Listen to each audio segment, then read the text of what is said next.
তই ঠিকেই শুনিছ। তোমাৰ সপোনবোৰ কি হ'ব? আমি দেখা সপোনক এখন সজাব পাৰিমনে? নাজানো, কিন্তু আমাৰ ভালপোৱা এনেকৈ থাকিব। তই চিন্তা নকৰিবি। তই আজি কি এইবোৰ কৰি আছ?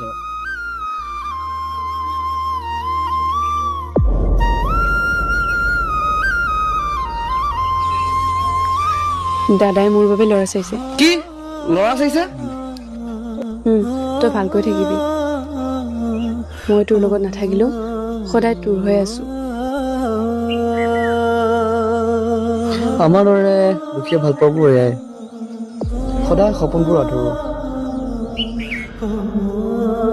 যাওঁ মই, আৰু এদিন লগ পাম চিনাকি বাটত অচিনাকি হয়।